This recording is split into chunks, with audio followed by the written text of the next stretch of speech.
And here we are. Welcome to another episode of ISO Buddies Productions. So tonight we have a good show for you. We have Scot Ellacot talking about ants. I know. He's from Canada, and he does ants. And if you look up Ants Canada, you can find him. So we're going to say we're interviewing Ants Canada today, just for some views. I hope Mikey doesn't get mad. But it's Ant Love Forever. So tonight's episode is brought to you by Fruit Stripe Gum. For those of you that don't have time to chew gum for more than 5 or 6 seconds, good news, Fruit Stripe Gum flavor's gone by 3.5 seconds. So you can spit that out in the street like every other person that doesn't care about anyone else's shoes. With that said, we're going to bring Scott in. He has some good experience with ants. He's been keeping them in the frozen tundra of Canada for a while. I'm going to try to make him at home with some words and some slang that he's used to from his foreign country. And we'll see how that works out. So let's bring Scott on with no further ados. Crikey, Scott. Hey. Welcome and good day. Good day, mate. See, it worked. It worked. So, first off, tell us you're from Alberta. Is that right? That's correct, yes. I barely know where anything is in America. So where would that be, like, in relation to? Is that more East Coast, West Coast, centrally located? Yeah, central, pretty much north of Montana. Okay. Like straight over the border north or like way the heck north? Straight over the border. Oh, okay. All right. And then I'm like up here. If the border's here, we're here. Like how many miles from the border, roughly? Well, we measure everything time, distance by time. So I'm like 8 hours from the border. That's pretty far north. Okay. 500 kilometers. I can't 8 hours translate north that for to me miles is still. I don't want you to translate it to miles. That's crazy. You should already have that in your head. I don't know why other countries don't just use the system we use. And since we're the only one that uses it, and it's America. I'll also be talking in Celsius too. Awesome. We won't really ask. I had to learn about Celsius recently because I had my second vaccine from the Pfizer for COVID. And the next day I was done. I was at almost a 105 fever, but my daughter somehow changed our digital thermometer to Celsius.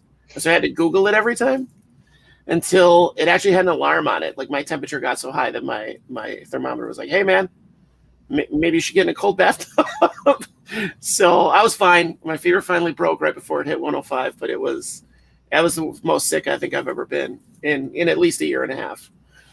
Anyway, that's my experience with Celsius. So having to Google it, I know that 40 degrees is not a good temperature for humans. No. So, no, it's not a good. It's a fine temperature if you live in Arizona, but in Illinois, it's not. So, let's see. So I want to say, how long have you been keeping ants? I've been back into it about 4 years now. Okay.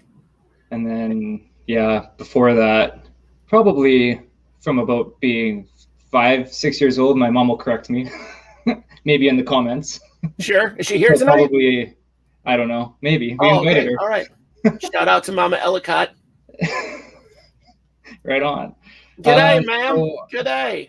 Crikey. Yeah, officially 4 years, I'll say, like professionally keeping them.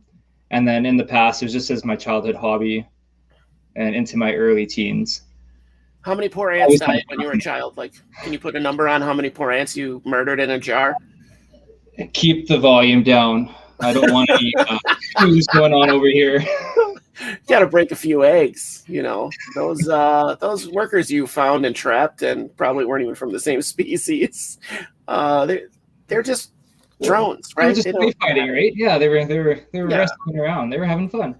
Yeah, I mean, at least you weren't the kid like doing the magnifying glass or whatever. Like that kid. Hopefully, that kid is still in jail today. So 4 or 5 years, you said you've been keeping them. Yeah. Pretty seriously, you'd say. And you said you have a field trip coming up with some actual entomologists in Canada, yeah? Yeah, hopefully everything works out. I've got a couple events kind of planned, I would say. One That's at a awesome. provincial park, and then one more unofficially farther south on my quest to find the elusive Western harvester ant, which is only found in a small little corner of Alberta. Okay. Oh, it's actually in Alberta, so you don't have to go. It is in Alberta. Okay. Yep. Now, is Alberta like a state? They call them provinces, right? In Canada. I did zero research. I wanted to make a lot of Canadian references, but I did zero research. So it's similar to like a state. It's not a city. Alberta's not like a city. It's like a province. Yeah, right? It's a province. It's a state. A state. Okay, so do you call them states or is it just equivalent? We call them provinces. You call them provinces, but the equivalent is a state. Yeah. Like Illinois is a province of America. Don't tell anyone I said that. I'll probably get labeled a commie leftist or something, socialist medicine, whatever. All right, back on track. I told you we would have tangents tonight, right? I warned you. If you've never watched the show before, it's 90% tangents and 10% facts. So how did you first get inspired to keep ants? Like, what was your first, like, I need to do this seriously? So talking seriously, probably when I started watching Ants Canada videos and I realized there were actual professional keepers out there and equipment that was a little better than your run-of-the-mill Uncle Milton sandwich farm that always collapses on your 10 worker ants. You can fit in it comfortably. Does it collapse on them? I didn't even know. It depends, maybe when I was younger and looking at them and getting them to move probably wasn't the best idea. like it's an Etch-a-Sketch. Hey, start over. Yeah. But yeah, Ants Canada definitely got me back into it. And knowing that there's a potential market to sell queen ants that you just find on the ground in your backyard and can raise them with pretty much little cost, get other people into the hobby. To my girlfriend's dismay, kind of hopped on it quite fast and hard. That's kind of how I do all of my hobbies. And so now with my 17 hobbies, my wife's not excited about the basement at all. See, Jess, I'm not that bad yet. No, see, you're getting there though. You've got roly-polies. You've got, which I think with regular species, like if you find species in your yard, try to put a few in with your ants. That's my, in the outworlds. So I have sorry. Sorry, no, go ahead. Go ahead. I was just gonna say in the smaller setups I have right now, I probably won't. But once I start doing some bioactive enclosures for outworlds and stuff, I'll probably get them in there. Yeah, I mean, even semi. Yeah, even if you do semi-bioactive, like it just is kind of another level for me anyway. It's another level of keeping them. And as a person who has 3 whole ant colonies, one is actually a colony. The other one is other 2 are just small, like 3 workers and a couple pupa, and the one is like 3 workers and a couple eggs. But those guys don't have isopods, but they have springtails. And then the other guy, the big colony, has a set of local caught isopods that I just threw in there as like, oh, they'll catch them and eat them. They've done it before. Nope, they're having babies. They're breeding in there now. So, and the ants totally ignore them unless they come in the nest. If they come in the nest, they're dead. But as soon as if they're not in the nest, they're like, hey man, mind your business. So it's something else to add. I don't know. It's a little interesting to see them interact. I don't know. That's just my thought. So Ants Canada inspired me too. Like his setups are insane. I can't believe he has engineers and stuff involved in making him. And I would love to interview him and pick his brain. That would be insane. But with his 4 million viewers, he's pretty busy. He has not responded to my emails at all. And his staff is like, oh, that sounds cool. We'll get back to you. Whatever. Deleted. Yeah. So, yeah, they don't. No. Now, do you have any great, like, success stories from where you're at? Like, I know Canada has its own challenges, and we'll get to that. But, like, as far as success stories in your ant keeping, like maybe you pulled one from the brink, or I don't know. Not really. I'm still pretty new into it and early into it. I have one wild caught queen ant that I found. Actually, I was messing around for my Facebook page, taking some videos of Lasius ants having their nuptial flights. And my mom was right in there with me having fun. So she was flipping over rocks, trying to find more for me to take pictures of and to video. We came across, she must have been, I'd say probably about a 10-year-old queen, just judging just by how big the colony was, like thousands of ants, worker ants, right? Under the rock and around. And that colony has been having nuptial flights since I can remember. So I don't know if it's the same queen. I don't know if Lasius can have multiple queens. I know they can in some situations, but I don't know if this particular species does. But anyway, this queen ant, no word of a lie, I don't really have anything to compare it to, but I have pictures on my phone and on my page of how physiogastric she was. And literally, I thought she was a termite, a termite queen, because she was like, wow, an inch swollen up from like a normal Lasius queen. I had never thought they could get so big. And that's just jam-packed with eggs. Yeah, so I was worried. Like, my mom doesn't want ants around, so they were gonna poison that nest. And when I was having my fun with them, so I was like, I have to save her. And I gathered as many workers as I could, plus her. Didn't think she'd make it because she was just flopping all over like a beach ball, basically. Yeah, they just have a fit. I have heard they just have a fit.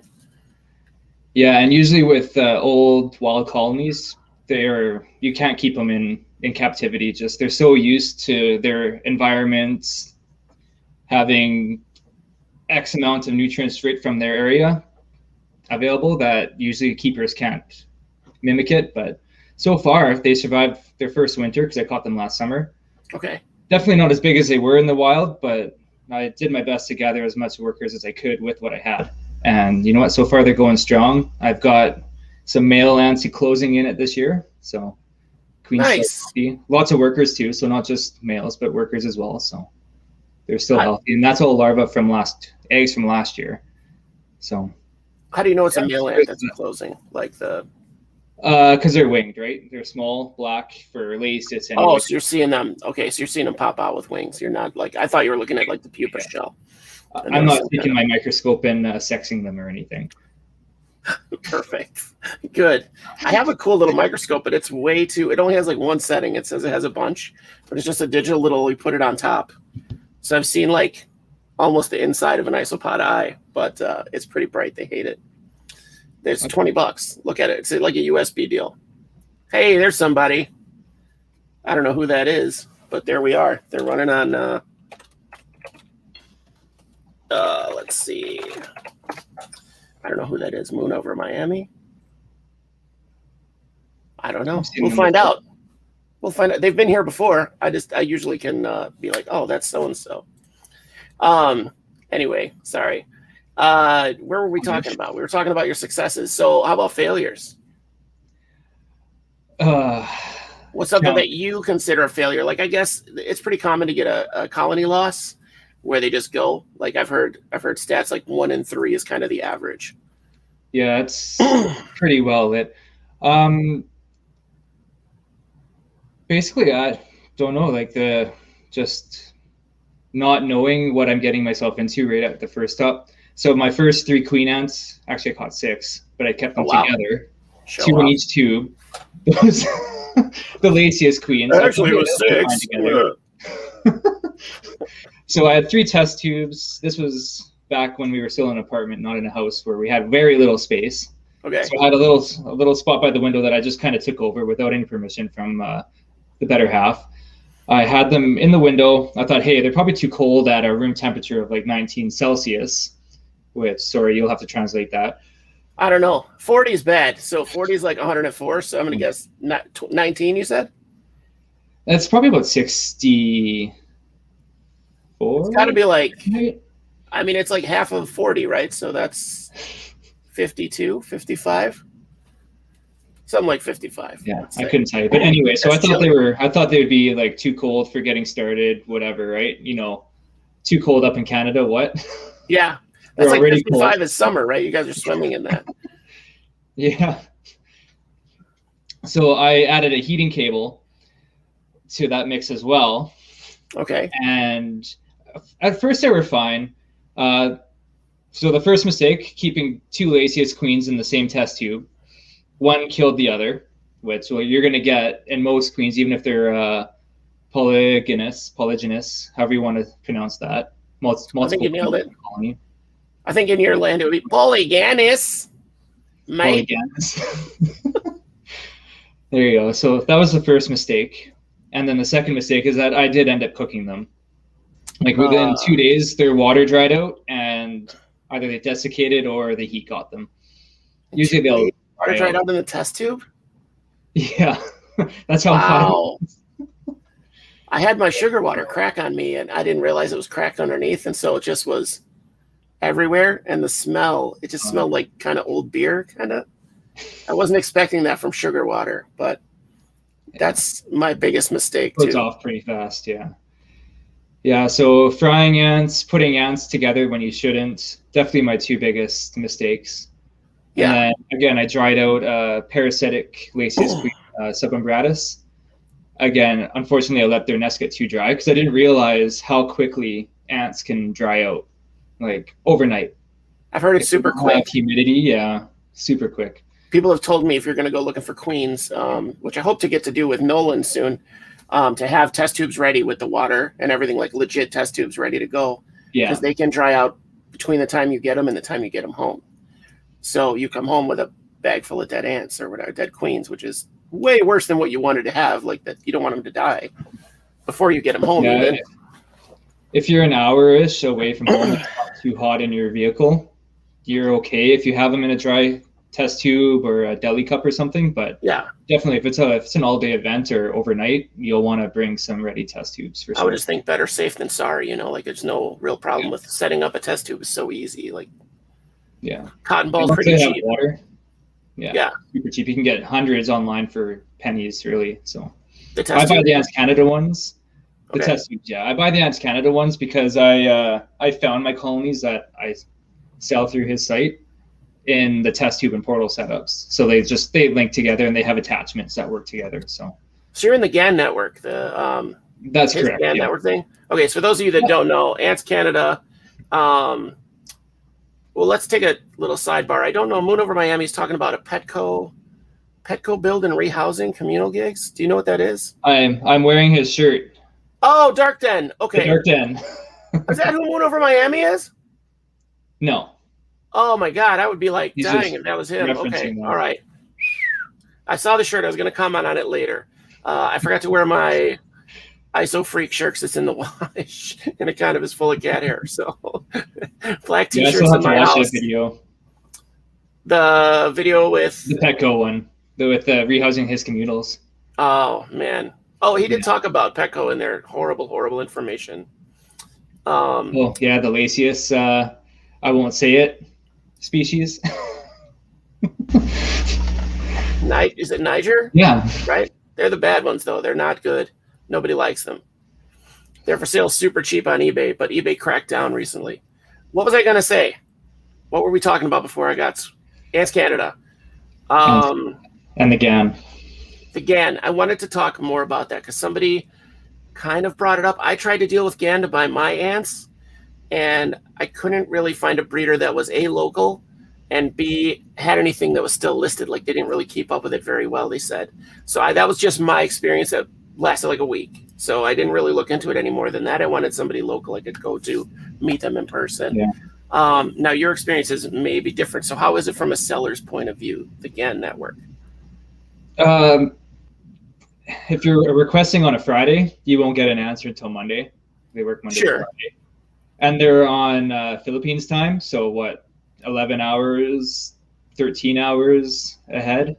Oh, do they run it from the Philippines? Like he runs it all from there? Okay.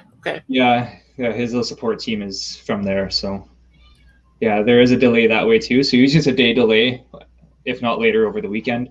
I get emails from buyers right away. Like they'll send it, I get it at 5 a.m, and then it's up to me to respond after that, right? Sure, yeah. So Ants Canada won't chase us to reply to the inquiry. It's up to us to follow through and to update our listings, right? As we sell them, as we have more available. So it's on you. It was literally that breeder or hunter or whatever that was kind of BSing me, saying like, oh, they don't update their lists. It's your fault. It's the No, it's your instantaneous. okay. So it's your deal to update. Yeah, I've updated my list and I've gone back to the website to check, and it's already updated. So it's totally on the farm. So I got snowed. Whoever that guy is in Bolingbrook, you know who you are. You're probably not watching this, but I know who you are. I'll find you. I'll tell you what's up. We see this with isopods too. A lot of the breeders, they're in it for the money more than anything. So they'll just go and they'll catch 200 and they don't even care. They'll just send them to you, not knowing they're fertile, don't care if they're alive. They just want your money, right? So you got to really be careful through the GAN. Though they do keep track. Like if you complain to them, they'll monitor that seller. That's what it sounds like. They really want to be in. It sounds like that whole thing. What does GAN stand for? Global Ant Nursery. Global Ant Nursery. Okay, because I was totally off. I did not know. I was thinking of it last week, and I can't even tell you what was going through my head and what it was. I was like, probably the middle one's an ant network. I would think network, but the G, I was like, what is the G? Gigantus? Is there a G type of ant? I don't know. Okay, can't ask that next question. That was just to mess with you. How do you meet the challenges of keeping ants? I had an answer ready, but we won't talk about it. You had an answer ready? This isn't for kids, but so for those of you that don't know, if you haven't been a guest yet, I send you questions I want to ask ahead of time. Poor Scott had to chase me because I thought I already sent him the questions. So I threw in a question that I'm not going to mention because it's personal in the middle of my pile of questions, so that just to get him go, what? He's going to ask me this? Luckily, he didn't take me seriously at all. But I like to spice it up. That's how I do it. So good day. So how do you meet, like, what are the challenges of keeping ants in Canada? Or Ants Canada? What are the challenges for Ants Canada? Speaking for them specifically. Well, I can't speak for Mikey Bustos, you know. But he does seem to have problems with pharaoh ants all the time and fire ants, which we don't have up here unless they're. He loves fire ants. He loves fire ants. He's crazy about them. Other people say they're great to keep, like they're super interesting. They do all kinds of crazy behaviors. But no, I can't do it. I can't bring fire ants in my house. They're escape artists. They grow so fast. Like you go from 0 to 10,000 in a couple months. Like unless you're totally ready to house that. Yeah. I definitely wouldn't recommend it. Can't get them in Canada anyway, so it's not an issue for us up here. All of our species, like my biggest colony, minus the wild caught one, so one that I raised from a queen, it's finally gotten to a substantial size, and it's in its 4th year. Okay. And how many would you think you have? Like estimate how many you have in that colony? I'd say 80 to 100 right now, and it'll double by the end of the month here. And that's a good size there. What species is that? Can we see them? Is that the one that you had on camera? Nope, but it's Camp Notice. I thought they were Nova boricensis, but I'm pretty sure they're Vicinus. Okay. They're very similar. I'm going to try to swap this camera here. My one colony that I thought I got was Nicoboreensis, and it's Pennsylvanicus. So there you go. Oh, wow. Those are jet black. They do have red. It's okay. I see it on the workers. Yeah. So their thorax is red, but that queen she looks jet black from here. Look at that pile of pupa. So what you're looking at here, listeners, you've got the queen in the middle. That's that big mug. I don't know what.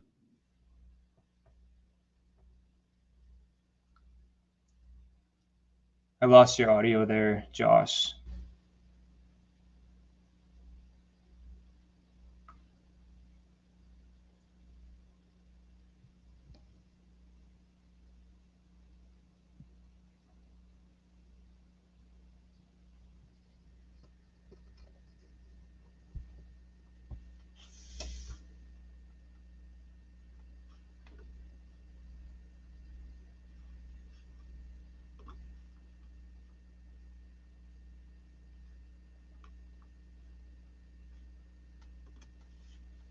There we are.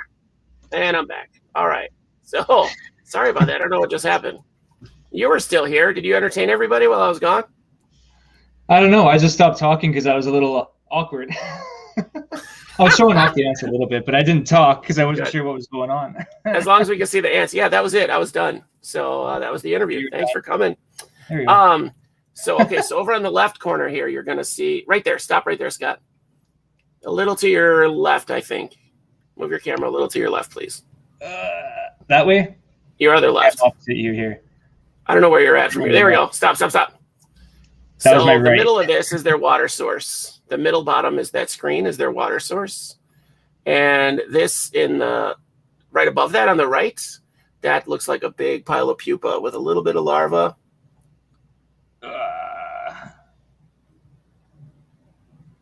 There we go. And there's that big mama queen right there.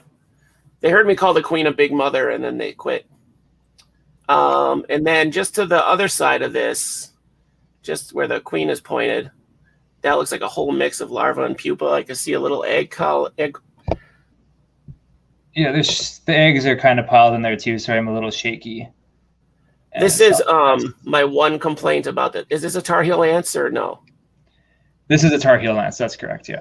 My only complaint is the white background, because I would rather see the pupa and I have that in my own 3D printed thing, is that it's too light and it's hard to see the pupa and the eggs, but it is easy to see where they have a mess. So I love Camponotus for the size.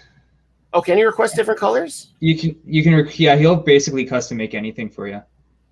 I've heard he's great to work with. I just have never seen anything but this like light gray sand looking texture thing.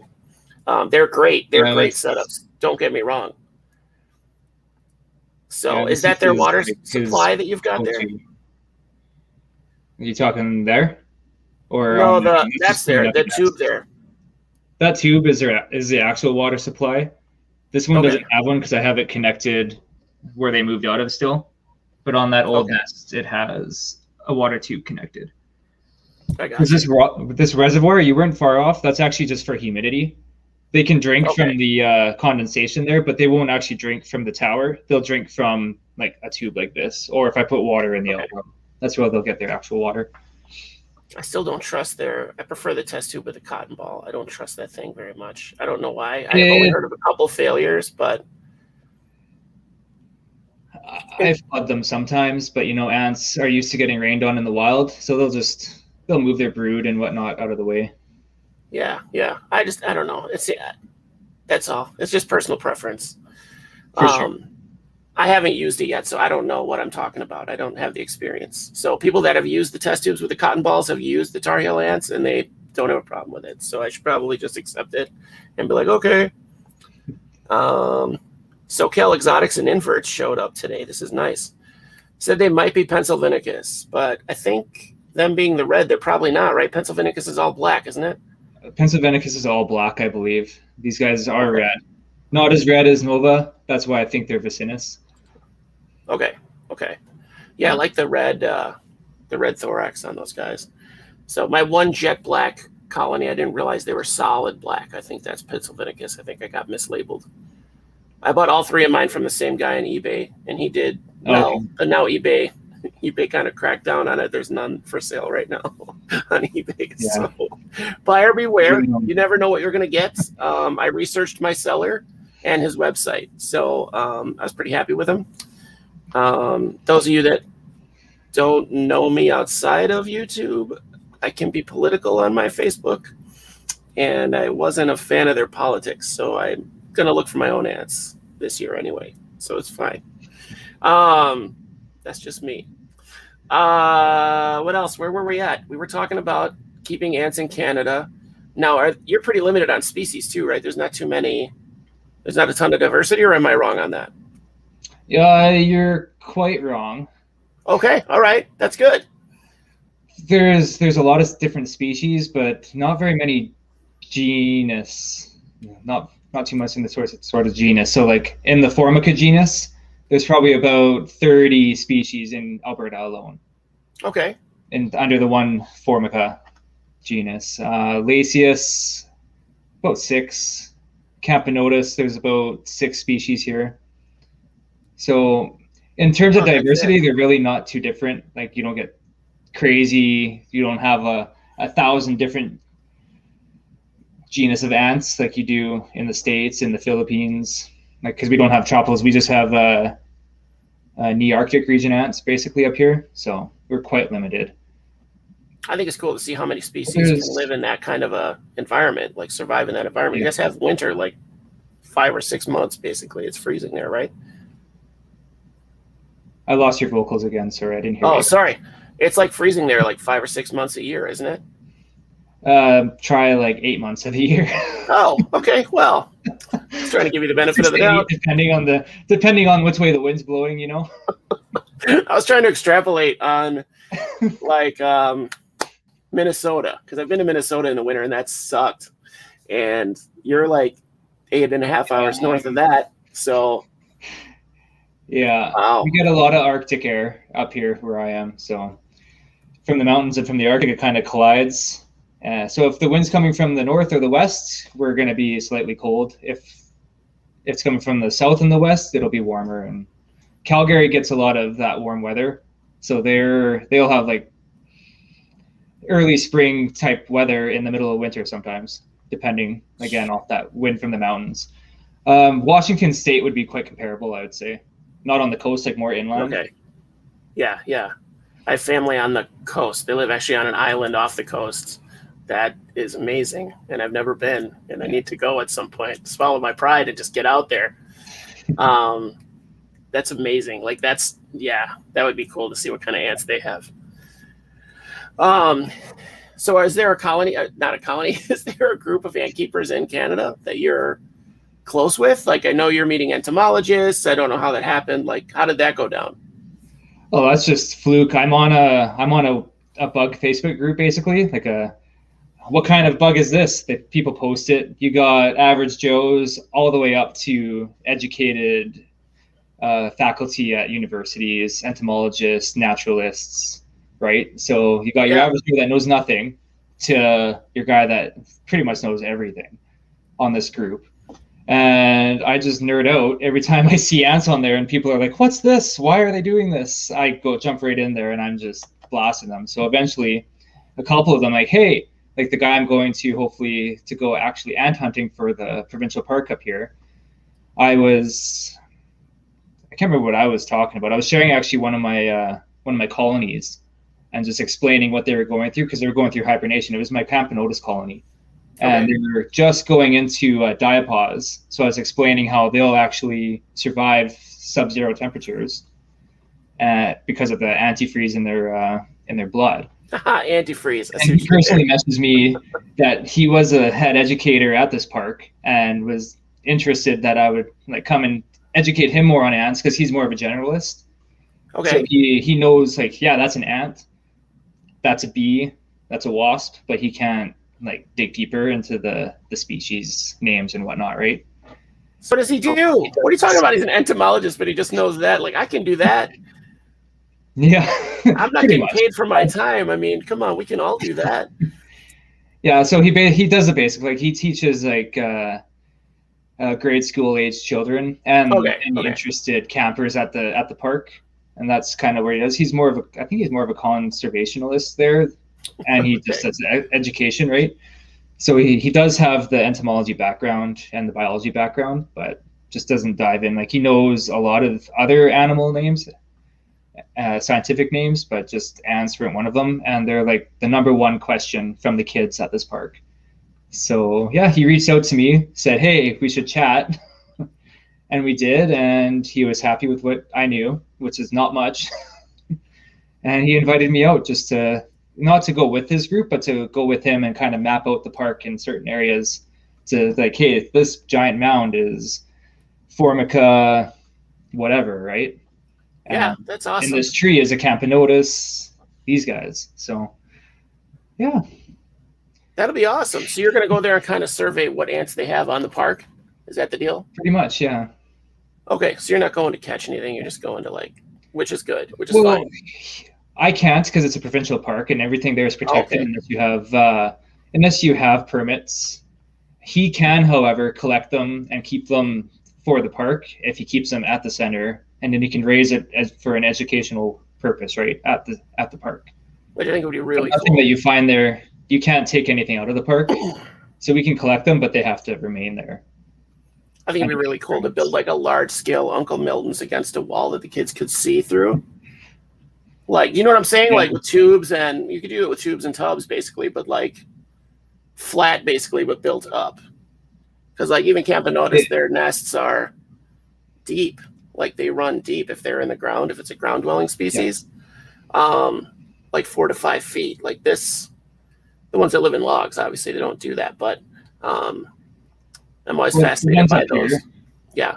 The ones up here that live in logs will generally dig down underground too, because they can survive minus 40 Celsius for a short amount of time, but generally the log, they're insulated for the most part, and if it's got snow cover. Yeah. But most of the time I'll find carpenter ant nests in the log, but then again they'll be into the ground as well. So I've torn a couple apart looking for queens, and guarantee you she was underground, not in the log. Sure. Yeah. But there are some that just live in the bark in the log. Yeah. Here we have those. Yeah, here we definitely have those that just live in a tree or the log. I've caught. Yeah, where the weather's more temperate. I've seen colonies. I try not to disturb them because I don't want to risk killing the queen on accident or whatever. But flipping logs to look for isopods. So I tend to search in cemeteries, which I look really weird with a bunch of Tupperware in a cemetery, running around the woods like a lunatic, like a well-dressed. There's a Sasquatch in a Henley. What just happened? That's really cool, though, that you can get in touch with these scientists. And I think that my wife and I were talking today. We were watching a David Attenborough special, and that poor guy, like, we need to give him all the medicine we have and have him live forever because he needs to. There's nobody to replace him. There's no one. You can't get Oprah and Sean Astin to narrate all of these shows. They're never going to go there. Like you get David Attenborough to go there. Like he's out talking to chimps. Like seriously, it's crazy. Mm-hmm. And he's like, what, 127 years old now? Something Celsius? I don't know. Yeah. What's that? 382 Fahrenheit? Something like that. You said negative 40 Celsius. The ants can survive that. And I was like, the Terminator 2 couldn't survive that. Like that's liquid nitrogen pretty much. Yeah. For a long period of time, they wouldn't be able to, but over a few days, they'd be able to. But that's nuts.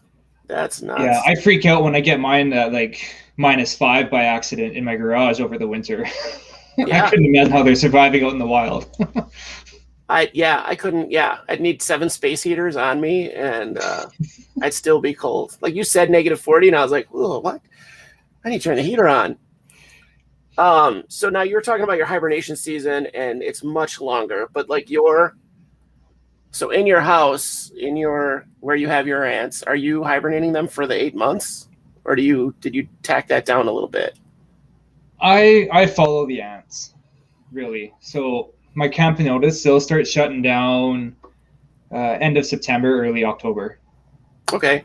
So what I mean by shutting down, like literally, they'll stop. The larvae will stop growing. The queen won't be laying eggs. The workers, they've gut loaded themselves, and they're all basically become repletes for the winter and for the fall, going into hibernation. And they'll just clump into a ball on their water source or the water tower that I have in these nests, and they'll just hang out. Even if I have it, let's say 65 for you, 21 Celsius for me, they'll still be in that little ball just because their biological clock says it's time to hibernate. So that's what they do. Yeah, my two smaller colonies will hibernate. They tried to hibernate the whole time they were here, and they just came out of it. And the bigger one, though, I don't know why, but they don't hibernate at all. They've been active the whole time. So I've been keeping them on heat, and there's been no slowdown whatsoever. So that's going to be a fun colony to have, like a all year round Camponotus colony. It's going to be so fun. Yeah. So I would. Sorry, I was just saying I would be cautious on letting them go year round. Maybe give them a month of kind of cold. Yeah. It doesn't have to be like really crazy cold, but just give them like a little resting period. Your workers will last longer that way too. Okay. So I only just started. Yeah, I only had my first workers die off in the second year of their life. So they closed. They went a full cycle and then started dying off in the spring of the following year. And usually you'll see after a few months workers will die off. So that's the Camponotus. The my Formica and my Lasius, which actually won't hibernate if you don't chill them, their lifespans are a lot shorter, I've noticed. I mean, I definitely want They the remain queen active. to last. Yeah. So for the health of the queen, it's better to introduce if you're in a higher elevation and your outside temperatures get below 0 or equivalent in Fahrenheit cold. I would definitely give them a short, if you've at least a month hibernation period. Well, when I first got them, I didn't know about the laws and everything, so they're not from here. They're here. Like, I have those ants here in Illinois. They live here, but not this particular colony. They're from a bit south of here, so I don't know that they've ever diapaused. But yeah, so you'd probably be safe. Yeah, they only had like 10 workers when I got her, and now she's got to have close to 200 now, and that's in the last 8 months, maybe. Not even. Nice. Not even 8 months. Oh, all right. One of our guys here, Morris, says he put Klugai in with his Pestala horrida. I don't know what that is. Cytala horrida. Do you know what that is? Some kind of ants. He's got a Tar Heel. I know he's got a Tar Heel set up. Morris, what is that? What's the common name? Yeah, I know Canadian species mainly, not too many exotics. Okay. And really, I know ants on their scientific names. I'm starting to broaden my knowledge on that. Yeah. But my main focus had been ants. I mean, it's awesome that you're going to be able to do that. That's such a cool thing to get those together and to do. We're so glad we got you into crustaceans. Isopods. Yeah. So now you have cows, and what else? I've got cows, and I've got my locally caught. What did we decide they were? Armadillidiums, and I've got Porcellio spinacornis. I can't remember the armadillium species. So you did your local caught. You do have local caught. Yeah, I actually found them in my garage this spring. So I put them in the same. I put them in the same tub here. I've got them right here, actually. I thought they thought it was Nasatum. If I remember right, I think they thought it was Nasatum, Armadillidium Nasatum. Yeah, so, another guy kind of scrubbed that because they didn't have the little nose part. But so they think it's I'm not really too sure what I'm looking for anyway. Okay, so Vulgare probably. Yeah, that's really the only other one I think that you would find. Yeah. But I'm no expert either. I've been into isopods less than a year myself. Oh, Morris says that the Horridus is assassin bugs. That's why it didn't sound familiar at all. I was like, that's something else completely. Gotcha. Yeah. So he's got the assassin bugs. I don't know if they're getting murdered. Are the isopods getting murdered in there, Morris, or what? Those assassin bugs are really cool. I kind of am thinking of getting one. But if they put a sting on you, it hurts like hell, I heard. So yeah, because they try to digest you, right? When they bite, digestive fluids going into your skin. Oh, it's not. They're not eating the Klugai, so that's cool. He's showing off with his surplus of Klugai. I can't breed them to save my life. They won't. They will not breed for me. I will ask Russ about the isopods. Cool. All right. So, not a lot of things eat isopods. So my toad does, but not too many. We're getting off track. Everything will eat ants, so no wonder they're so violent. Eh? Oh, so this is my wild caught Lasius colony. You can't really see too well in here. The lighting is not the best. No, you can see. Just hold it still. They're on that plant. Is that a live plant or is that a fake plant? That's a fake plant. Okay. So as you can see, this one is about to explode on me. This is the wild caught one. Oh yeah, look at that. I won't be able to show you the queen, but I haven't seen the queen since the spring. She's tucked away somewhere, buried in workers and probably eggs by now. But this is the one where I had rescued a few hundred, and actually had them hooked up to these and Ants Canada hybrid nest last year. I haven't hooked up the hybrid nest this year because they seemed quite fine in this nest setup, just the two. Okay. But next year I'll have to move them to something bigger because they're gonna outgrow it. And at the top there you can see all the discarded pupa casings and it's like a whole pile. Cricket. Oh yeah. Like there's a good couple hundred new births in here. And some of them are males, but that's fine because it's an old queen, right? So yeah.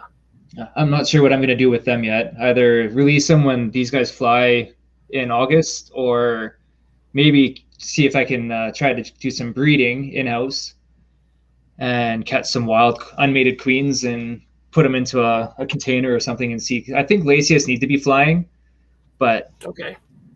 no harm in trying, I guess, right? I wonder if you could get one of those pop-up. I'm always looking for unique answers to these problems. like a flight nest or something, or a flight cage, right? For butterflies and praying mantids. Yeah. That's exactly what I'm talking about. Those like little pop-up mesh. They're cheap too. I think they're like 2 for $20 or something. I mean, that would be worth having. Just if it doesn't work, put a mantis in there. Whatever. So I'm sure you guys get some ice mantises up there, or polar mantis. That's terrifying. Just some giant white mantis pops out of the snow. Yeah, they prey on polar bears, so they're not going to be too easy to keep in captivity. Yeah. They're interested in people, though. That's kind of cool. I think I'm mixing up Canada and Australia too much. Not everything in Canada wants to kill you, right? Not everything, no. Just the moose and the polar bear hybrid with the grizzly bear. Yeah, and the mosquitoes. Yeah, the moose mosquitoes are a bit of a problem because you can't hear them coming. You think it's a helicopter, and they just swoop you away. You had me. You had me for a minute. I was like, I've heard some big mosquitoes. They just take you off. See ya. You're getting compliments on your formicariums from people that have some Tar Heel ants formicariums, but this looks really good. I like the connection of it a lot. I'm very, very much sold on this. So now the fronts of these, can you take those off? Can you take that front glass off to clean if you have to? Is that what that's for? Yeah, exactly. So you get them to move out and then take it out to clean it. Yeah. Okay. And in the winter, like if it's really bad inside, if they're messy and they have all their garbage in the nest, they're slow enough in hibernation. You can take that off without really disturbing them and clean it out. Because they'll hang up on top of the water tower, and then their garbage is usually away from that. So I've had that in a couple nests that were quite annoying and messy. Yeah, I'm getting to the point where I have to move mine out. Yeah, I just love the Outworlds because I'm lazy. I could make my own, but why, when you have such talent, you can just if you have the money. And to be honest, a lot of times the DIY projects. So when I start working on, I'm going to be putting together my DIY formicarium thing with the plants and everything. Not next week, but the week after. I'm going to try to film a lot of that, but it cost me like $300 all told. Like, how much stuff could I have gotten from Ants Canada for that? Like, 2 whole pieces of things. Like, he's expensive, but I could have done a huge, crazy thing from him for $300. Yeah. So here's sorry, go ahead. No. Go ahead. I was just going to show here while you were talking. Here's an example of why I love the Ants Canada tubes, because this is an Ants Canada tube. Yeah. It's got this connector here, right? So it connects right to the tube. So you don't have to ugly it up with tape, even though there's tape there, but that was for a reason. I just didn't take it off. Yeah. And then you can just connect it to tubing, and lo and behold, it goes into the Tar Heel ants nest. Boom. Yeah, I have a set of their tubes. Nice and clean, nice and secure. That's great. Is that that's a good size major in there. No, this is Formica substerica, I believe. Okay. So that's a queen. Oh, that big one. Yeah. That's the queen. All right. And then that's just the full-size workers. She never really had nanitics. She just had full-size workers the first batch. But this year's pupa are quite small because they actually overwintered as larvae. So they were really malnourished. And as soon as they got warm, they pupated rather than growing. So I'll have some smaller workers in there this year. And so you're like a second year nanitics. Yeah, kind of backwards. That's something though. Yeah. And I wonder if some of them forgo nanitics because of the winter, you know? And it depends on the health of the queen too. So she might have had a lot of extra like nutrients stored up, ready to go. Like she might have had some extra feedings from her workers before she left the nest for her flights to start her colony. And I caught her, and she was just super well fed and healthy, and had enough in her to feed the first larva, right? Yeah. And then for whatever reason, after getting more food into her, she produced nitics instead. I couldn't tell you how it works sometimes, but that is weird. I just wonder if that's a strategy I'm postulating. You'll have to ask your entomologist friends if that's something that would happen, because it would behoove them to make better workers their first batch to get through that first winter, right? Yeah, to do more. Yeah. Yeah, to do more gathering and more work, because nitics. I don't know about you, but my Camponotus nitics are some of the dumbest creatures on Earth. I think slugs are smarter. They have to be. Yeah, I've had some pretty wild experiences with nitics, especially changing out test tubes. And you open it up and they just charge out and then they're gone. Oh, like, I haven't had that. What instinct is that? Like, mine runs straight to the cotton ball. They're like, no. Yeah, they're like, we don't need you. We're out of here.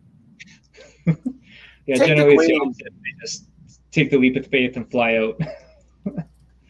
So dumb. It's like, settle down, guys. I've been having a lot of trouble feeding my big colony now because I don't know where to put the food, because their swarm response is so fast now that they just come flying out because they know there's going to be food there wherever I come in. So it's like I've got to be all ready to go. So I don't know if your colonies are like that too. Oh yeah, my Lasius for sure. I should have been prepared and had some of my jelly ready, but they go nuts. I wonder if I can get jelly? them going. Is it just normal jelly, or what are you giving them? Komodo brand beetle. I think it's for beetles. Oh, the beetle jelly. Yeah, but I'll get them mad.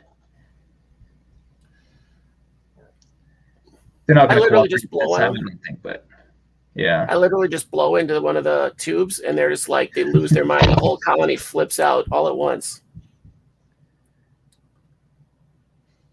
They're pretty subtle right now, but the other morning I went to feed them and they swarm straight up. I've got fluon on the side, but it's a year old now, that fluon, and it doesn't really work anymore. Oh, okay. Perfect. They don't seem too interested in climbing the glass. I mean, that one's going up right now, but yeah, if I make them mad enough, they'll start. Much less than I thought. So that's awesome. Like, so they don't. It's like tarantula keepers trying to get a good feeding video. When you're not on camera, they'll pounce right away. Yeah. And then when they are on camera, they'll tuck away and hide. Oh, that guy's ready to leave right now. It's like, I'll see you later. Yeah. I don't think we've had any feedings on the show yet. I was going to give my guys some live fruit flies because they lose their minds. Yeah, I haven't used fruit flies yet, actually. I have been meaning to try them out, but I just haven't gotten around to it. A lot of the guys on the Formicarium forum, they want you to kill them first, like either boil them or freeze them. And I get so much out of chasing them around that I just can't do it. It's so, they're so into it. It doesn't seem like a problem. Like the crickets I kill, because the crickets could do some serious damage. But look at them going after that one. Is that an old one? The one I just put in is a new one. I just I didn't see you just put them in. I'm sorry. That's all right. Yeah, with the live feeding of fruit flies, like really the danger isn't too bad for any harm to come. If the ants are large enough to kill the fruit fly right away too, I don't see that being an issue. Maybe for the Lasius, I would probably squish them first, but just so they could catch it. But they're pretty good hunters, I've noticed. Yeah, even though in the wild, I really only... They'll get better. Once you get some majors with your Camponotus, you'll enjoy the hunting. I guarantee it. They're quite savage. I don't have any yet personally, but in the wild, I've watched them. I have not seen my majors leave the nest. They, like the raptors of Jurassic Park. It's a little exaggeration, but I get what you're saying. Bring in the lamb. Lamb to the slaughter. Oh, it's still a little alive. That is still a little bit alive. It's the nerves just kicking, right? So. Yeah. They're so bad. Mine are so bad at hunting. And the majors basically stay in the nest. I have about a dozen majors that are, the one is almost as big as the queen. I thought it was the queen before I looked at the gaster. But they won't leave the nest. Like they just stay near the queen and move pupa around. It's weird. Yeah, I think they're like, this is just from my guesses and observations, that the larger, like the super majors almost for the Camponotus, definitely stay within the nest, and that's to protect from the larger predators like the beetles and whatever else lives in that log that would go after the larva and the queens, right? Got ya. So they're kind of used as home guards more than foragers and hunters. Yeah, I haven't seen too many. It's all regular ants that are mine that are going out hunting. So, and the fruit flies are awesome because they run up every surface. They want to go up instead of hide in the ground. Pinhead crickets was fun to give them live too, because the pinhead crickets were so fast and they would jump and you'd literally watch the ant go, where'd it go? Like it would stand there for a second and be like, it was right here. Did you guys see that? But yeah, this is awesome. I'm going to open it up to any questions from our viewers, our 3 viewers. Popular show tonight. I know. Well, it's 3 viewers is good for the whole show. It's crazy. We're missing a couple. I think it's partly because we're doing it on Monday too. Right. You'll see the views kick. Don't look at the views this week. Today. Look at them on Wednesday. Wednesday's when we get our views. It could be up to 35. We're getting popular now. We lost our first subscriber and I could have died. I saw it was at like 1 less than it was. And I was like, no, I got to scrap this whole idea. I failed. I've utterly failed. Nobody's ever got any questions from my viewers. I thought there'd be Q&A part, but your shirt got some love. There's lurking. Oh, yeah, there's lurking. People are lurking all the time. Yeah. We definitely have our lurkers. So you said your girlfriend, does she live with you now or no? Yes, she does, yeah. Oh, here we go. We have a question. So what is the best way to culture elates? I'm guessing to try to breed them. Is what my guess is. I'm not too sure. This is my first year having elates in captivity. Yeah. So if you have an established colony, usually they show up in the later stages. So after your 4th year, going into 5th, and older queens, when there's a lot of workers, a lot of protein coming into the nest, that's when you'll start to see your elates. Yeah. And yeah, if you want to, I wouldn't have any suggestions to try to like breed them in captivity. Like I just said earlier, I would probably do some experimenting with a flight cage for butterflies to give them kind of an opportunity to fly and pair up. But other than that, I haven't had experience in captivity yet with elates. I think that might be a neat experiment to try to pack it with some elates and I don't know, like 10 of each and see what happens, you know? Yeah, I'll definitely be doing that this year with my males. I'll be doing that for sure. And I'll document what happens anyway. That'd be super interesting. Or not. Yeah. We would love to post that video or have you post that video on ISOBuddies, just a link to it or something. And then the same person, Morris, wants to know if it's possible to buy queens, like after nuptial flights. Do you want to field this one? Is it possible to buy queens after nuptial flights? Like yeah, like from someone who caught them. It is. The only risk you run into there is that the queen isn't actually mated or she's infertile. And that's the risk you run with a lot of sellers, is that they don't care if the queen's fertile or not. They'll just sell her to you and take your money. When I do it, I'll catch the queens this year, and then I won't sell them until next year when I get at least one worker. So I know the queen is fertile and will produce workers and not just male elates because she hasn't mated or there's something wrong with her. And then infertile queens die off for whatever reason within a year or 2 of life. Right, and they can give birth. You'll see eggs, but those hatch into male elates. Males. Yeah. So yeah, which is worthless because they do nothing. So Yeah. I don't even think they can feed themselves really, right? They don't even. The males, no, they're Yeah. literally useless. Yeah, they're basically parasites. Yeah. Like they're almost Basically, yeah, the parasites to the colony colony. feeds them. Yeah, the colony feeds them, waste resources, keeping them alive pretty much all year until they get kicked out of the nest by the workers. Does this mean anything to you? Don, good day, sir. Yeah, that's a relative. Okay, all right. There you go. I'm getting you some Scotchman. beers there, Josh. All right, now we're going Scottish. This is just an international episode today. Fantastic. Yeah, I don't know a whole lot about Canada. Scottish. You're Scottish too? In a long ways down the line, I think there's some in there. My last name's Scottish anyway. I feel like, oh yeah, that makes sense. I feel like that's a North America kind of a thing. Like I'm a super mutt. Like you put every kind of white person together, and that's what I am. Like I'm distilled honky. Like that's straight up. Pretty much everything but French, I think. And so you guys have the French.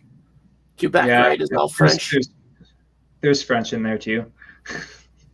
I'm sure. I mean, if your family's been in Canada for any amount of time, probably there's got to be something, right? For sure. So these guys are doing so good. Are there other insects that you have that are like? What's the bee situation like in Canada? I guess. There's quite a few native bee species here. Yeah, is it more on the bumble side or is it? Yeah, there's. I don't even want to ballpark a number, but there's at least 10, I think, bumblebee species here. We've got mason bees, leafcutter bees down south. I don't think there's carpenter bees here in Alberta, but definitely in Ontario and the eastern provinces, maybe BC.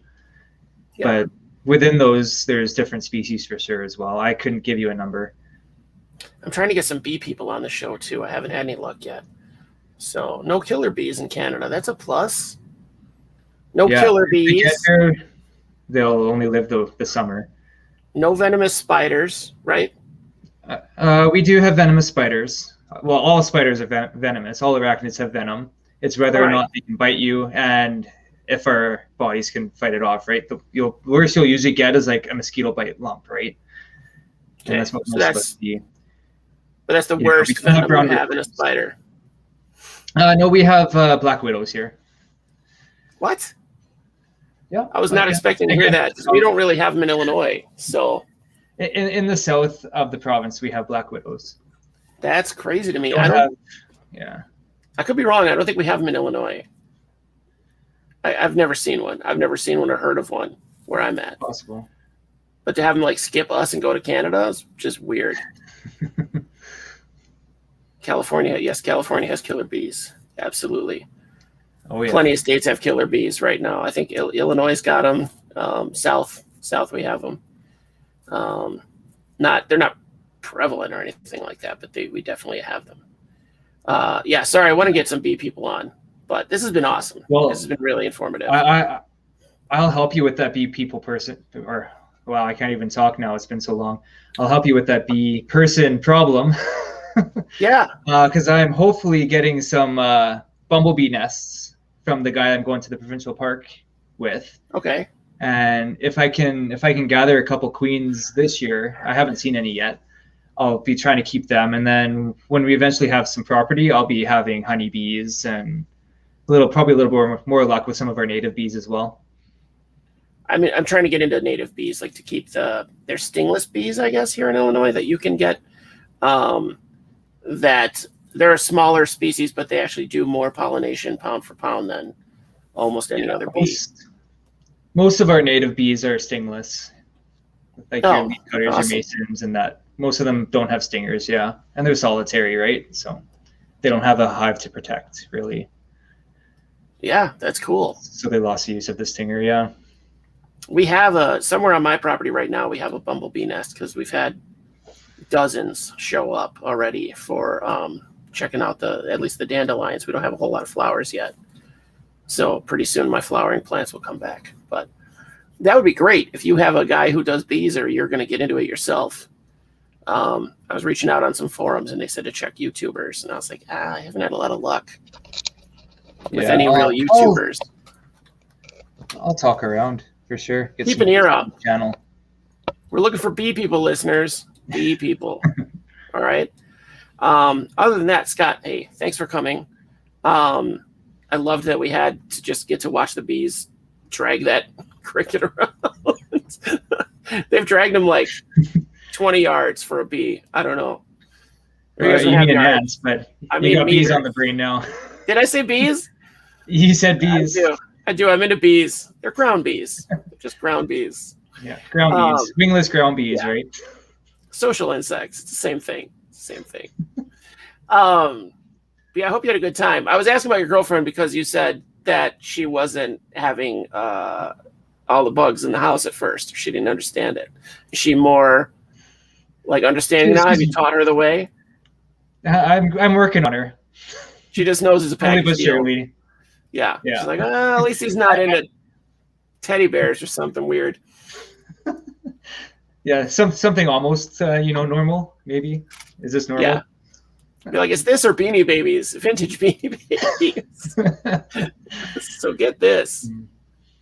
Ants Canada is going to get into bees. Somebody asked about that. So that's not it. Scotchman has beekeeper relations. So you have relations with beekeepers. Nice. Yeah, his I think he said his nephew. So a distant cousin of mine is a beekeeper over in Ontario. I've never met that individual, I don't think, but time to have a reunion. Yeah, I'll get Don on it and get him chatting with us here. We'll get him on the show. Uncle Don, let's get on the Scotchman. Let's do it. Let's get some bees on here. Welcome to the show. Look at, he's already contributing. This is great. Canadians are awesome. Canadians are so awesome, you guys. They're super friendly. Ants Canada did talk about getting into bees because there's some kind of native Filipino stingless bee that lives in a hive situation, I think, that he talked about months ago. I'm not too sure. He did. He was talking about getting them. Yeah. But they got they get jacked by ants though, so they have that problem. So keeping them in his Antopia or whatever could be an issue. But he's like keep them in the house away from the ants, Oh, that would be awesome. Sting ya. Might as well let them fly around and pollinate your houseplants, right? I can't wait to see that thing he's got set up, like that house he's building. Looking at the plans, it looks unbelievable. So I can't wait to see that thing set up. I'm just losing my mind. And then I can't wait to see the video. Right? One day maybe he'll actually talk to me, and then I'll get him to hook up with you. Oh, that would be awesome. That would be so cool. He's just such an odd dude, but I love it. Did you know he was part of like Canada's Top American Idol? Yeah.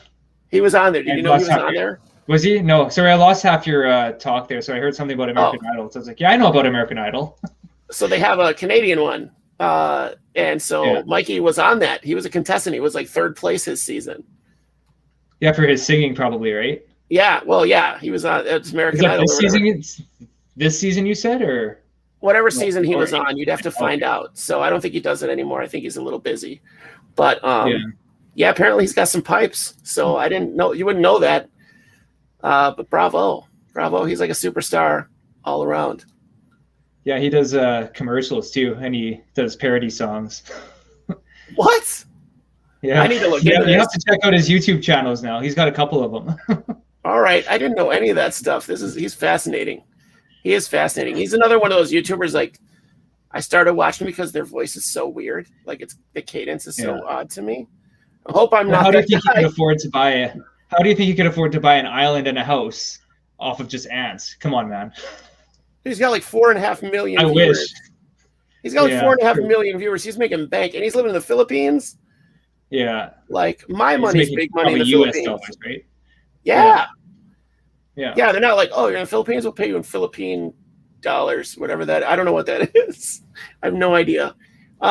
Pesos maybe, but I'm not 100% sure if it's pesos. I don't think it's pesos. They probably have their own thing. Maybe. I don't know. I'm going to Google it after this is over. If anybody's got a second to Google it. But that guy's kind of, he's super talented.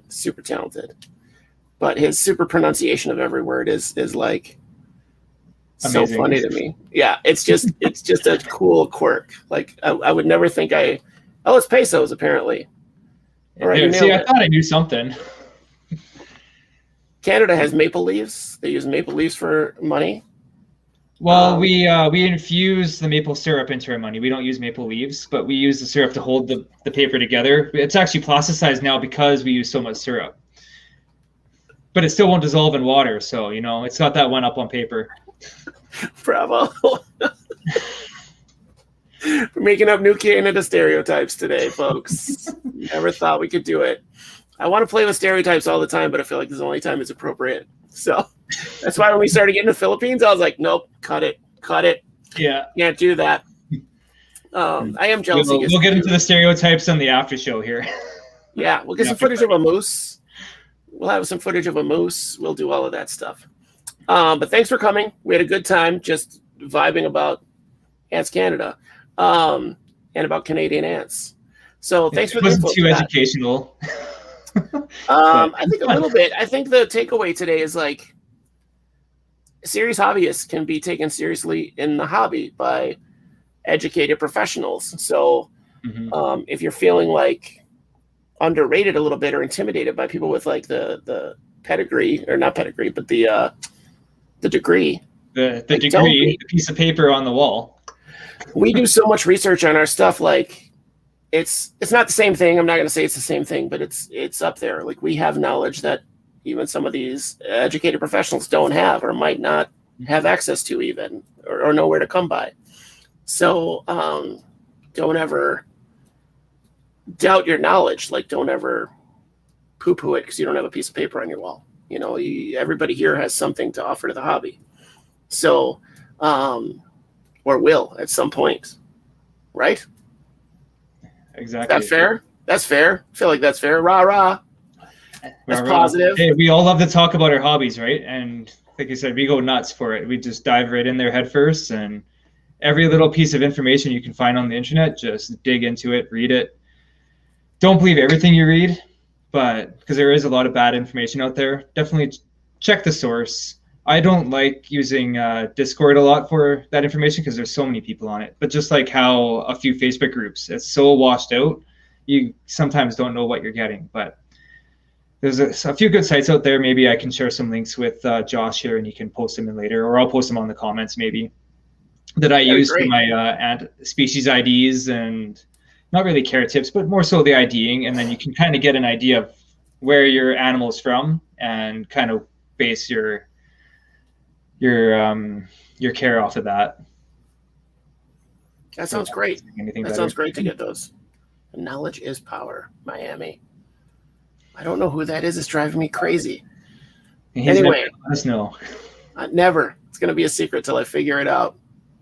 I don't know anyone from Miami. So yeah, thanks for coming on, Scott. Thanks. And I look forward to those. Thanks for having me. I look forward to diving into those crazy links and losing hours of my life to it. So, all right. We'll do a chat after this, probably a shorter one. But we'll get one on because it's not time for me to take care of any of my animals tonight. So, but as of that, I'm going to close out. Thanks again, Scott. And I hope you had a good time. Thanks for having me. It was a pleasure. It was great. All right, man. Talk to you later. All right, folks. That one got a little bit away, a little bit more just personal. I had a good time. I hope you did too. If you want to talk to us afterwards, we're going to be at the ISO Buddies chat on Facebook. I don't have a link prepared, but it's go to Facebook, type in ISO Buddies. You'll find it. Give us some member requests. I'll let everybody in tonight. If you haven't already, like, subscribe, share, hit the bell icon. You're not new to YouTube. You know what to do. So if you feel like it, if not, I don't take it that personal. Just don't leave once you're here. That's all. Just stay. Other than that, we will see you next week. Next week, we will, in fact, be talking to Kyle Sterling at his house on site. It's going to be a mini zoo tour, basically. So we're going to see some amazing diversity in animals at his one house. So I've never seen any collection like this before. So please join us. It's going to be a live stream on site. We're going to have our new co-hosts, mostly permanent co-hosts. I have gotten news that we're going to have access to Wally Kern from here and there, time to time. Wally's going to step in and do some co-hosting for us here and there, because he's amazing. He's a great friend of the show. He's supported us the entire time, which is fabulous to see how the community builds on itself, because Wally has a ton of his own stuff to do, and yet he takes the time out to help little guys like us. But our new co-host is going to be Nat Rivera. She is amazing. She knows her stuff. She's a charmer. She's fun. She's really good at the improv that I like to do, like just improvisational conversation.